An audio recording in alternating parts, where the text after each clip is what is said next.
So on Sunday night, Oprah Winfrey gave, from what I heard, was an excellent speech. I don't know. I did not actually listen to it. I actually despise I Hollywood didn't award either, shows. man. I really, you're not an award show guy? I hate award shows. I think it's a waste of time.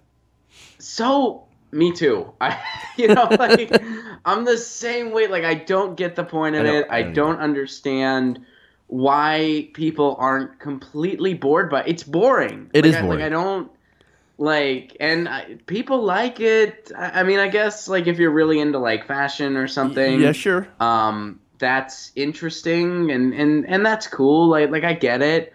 You want to know what people are wearing and stuff like that. Eh, And, if that's your industry, especially if it's your like my thing. sister's in the fashion industry. So I think she gets into that part of it. I don't even know if she does, to tell you the truth. But yeah, I just don't. The joke that I used to make, I used to say, like, look, if I just want to watch a bunch of celebrities jerk each other off, I'll try to get invited to a party at the Playboy Mansion. Like that used to be how I looked at award shows. Unfortunately, he was no longer with us, so I don't say that anymore, except for just now, I guess. But yeah, like I don't get award shows. I I don't don't either. get the point of them. I think they're just overly sentimental, like kind of fluff, and yeah, I don't get it. Not for me. I know people like them, but not my cup of tea. Yeah, not hating on people who love it. But Yeah. I just don't like Ron. I just don't see the point. See, this is why this is the perfect conversation for you and I, because we are both people who hate award shows. So anyway, she gives this speech, which I guess was supposed to be great. And following this speech, Oprah 2020 was born. Now, let's be clear. Oprah did not say that she was running, right? But it's what this is it's this Hollywood rumor mill, right? And there's people apparently that have been pushing her to run, and all this stuff spawned some excitement among the Democratic Party. There's a lot of liberals out there and who love the idea, and of course there are some who also hate the idea as well. There Hmm. is so much being made about this, Ron, that there are polls now. There are polls. This is Oh from yeah. conservative leaning Rasmussen, right? And what they did is they talked to likely voters after the Golden Globe speech and found that 48% of likely voters decided they would cast their vote for Oprah if the election were held today. Remind you, she's not running. Ooh, Lucy alert. Yeah, I Kitty, know. She kitty. was like her tail was just wagging like. She's excited. So if the election were held today, 48% would go for Oprah and 38% would go to Trump. And so automatically here you have, a lot of liberals, even some progressives that are like, oh my God, Oprah could win. Yeah, of course she could win. A stale ham sandwich could beat Donald Trump. And that just says a lot about the person who previously challenged Trump, how unpopular she is. And we always bring up that the most disastrous defeat in Democratic Party history, and that should not be overstated, right? But okay, but the whole thing drives me crazy, Ron. Now we're talking about another celebrity billionaire, who's, according to this rumor mill, should take on another celebrity billionaire or alleged Hmm. billionaire. This whole conversation drives me insane.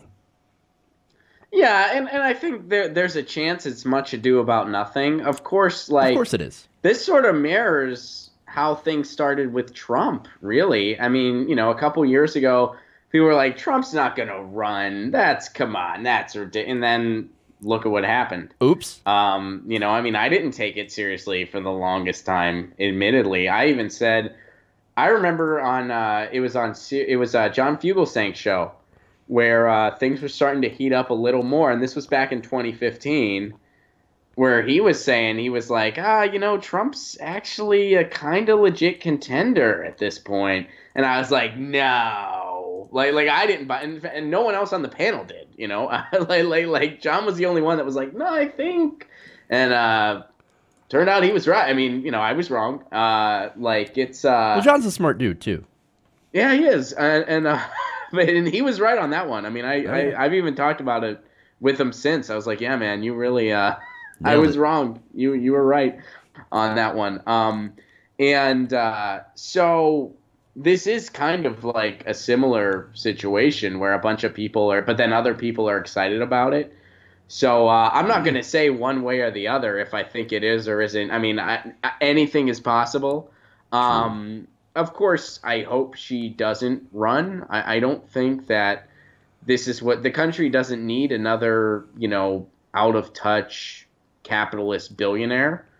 They really don't. And she, and now people are kind of digging into her past. They're digging into like, well, she supported the Iraq War, but then she didn't. But then she, and as far as all that goes, I think she just kind of swayed with popular opinion because, she definitely supported the Iraq War. She wrote off the idea of WMDs, or excuse me, she, said that WMDs were definitely there. She wrote off the idea that, that was overstated.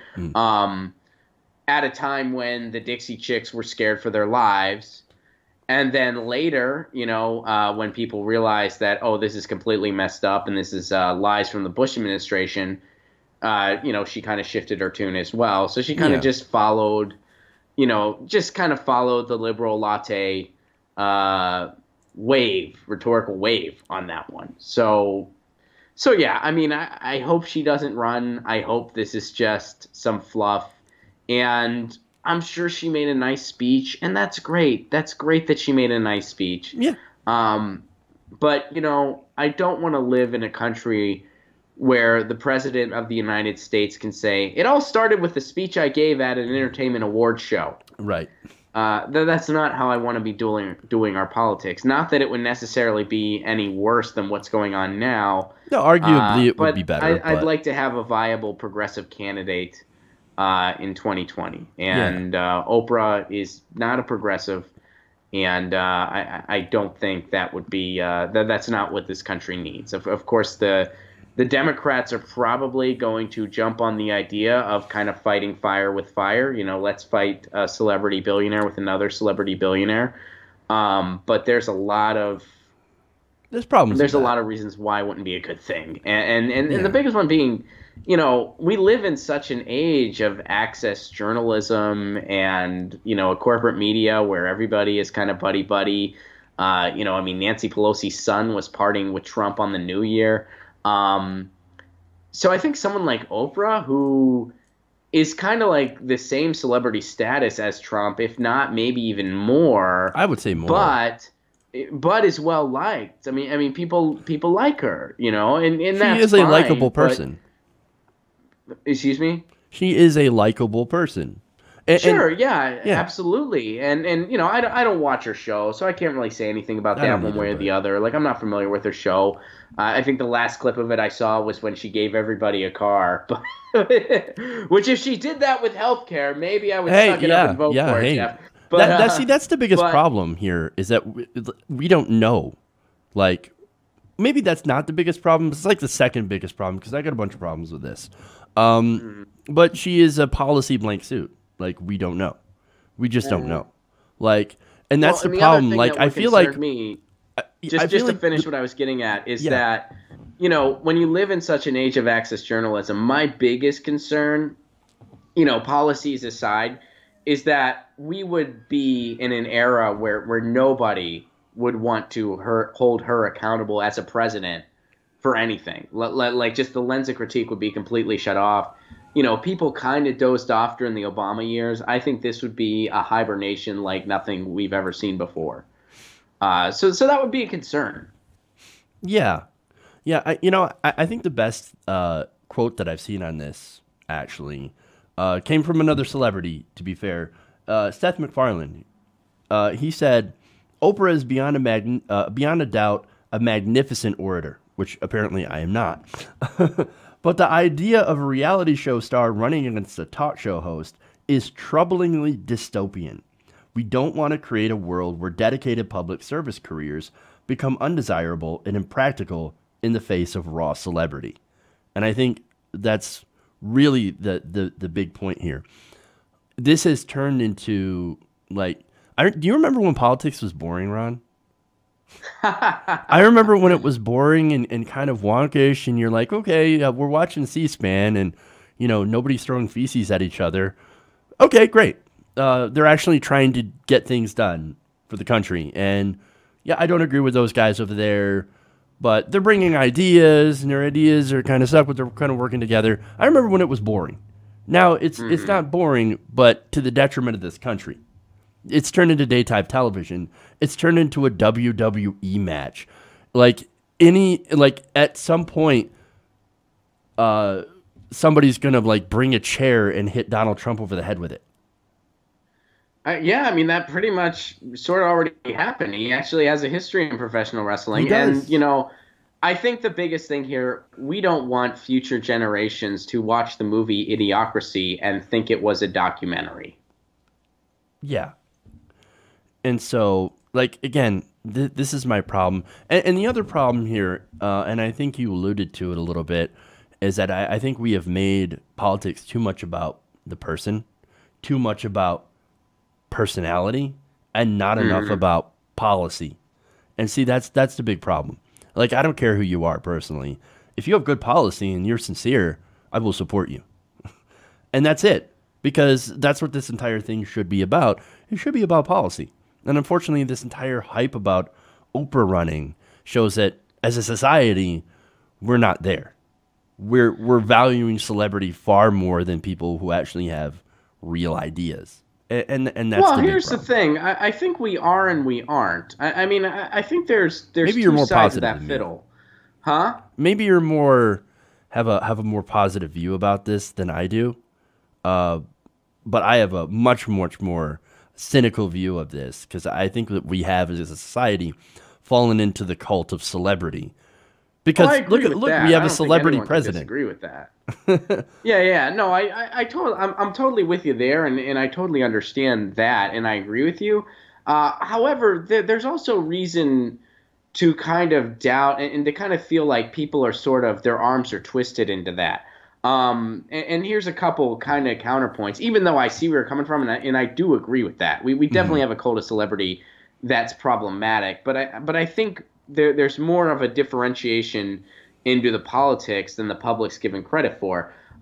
You look at the Hillary Clinton campaign. There were more personal attacks in that campaign You're right. than any other campaign. I mean, they made it all about the outlandish things that Trump said and stuff like that. Which, yeah, I mean, Trump is a despicable human being. I mean, but that was pretty much all they ran on. That was pretty much all they had. It was one of the most personally based political campaigns ever. And studies have been done on it. Yep. It didn't work. It failed to work. Donald Trump did run on personality, and that was enough to win, which goes to the point, like, yes, we do have a cult of celebrity, but he also made a lot of promises. He also made a lot of empty promises that some really disenfranchised people connected with. And I think even though his celebrity had a lot to do with it, this whole idea of this rogue outsider had something to do with it as well.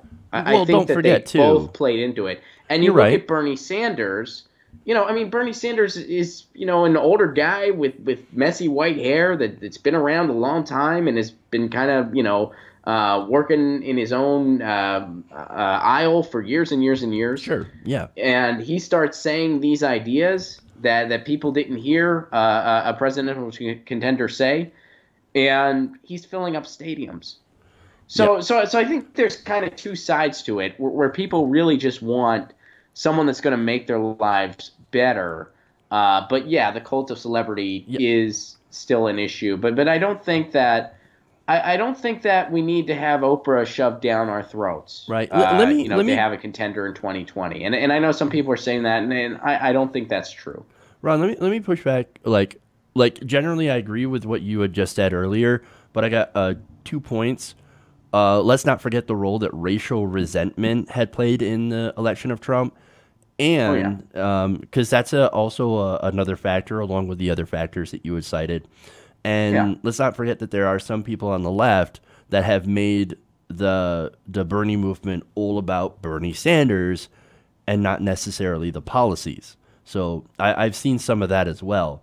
So look, I'm biggest Bernie bro you can get, but I'm there because of the policies, and we got to recognize that not everybody's with us because of that.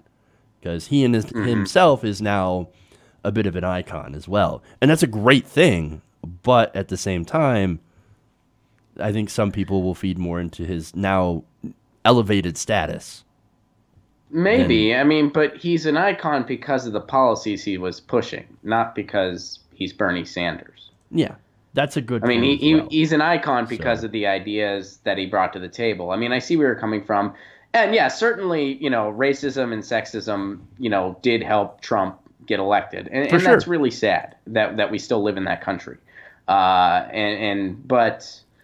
there were a lot of other empty promises as well that I think that if it was messaged the right way and if it was sold as not a lie, you could really motivate a lot of people.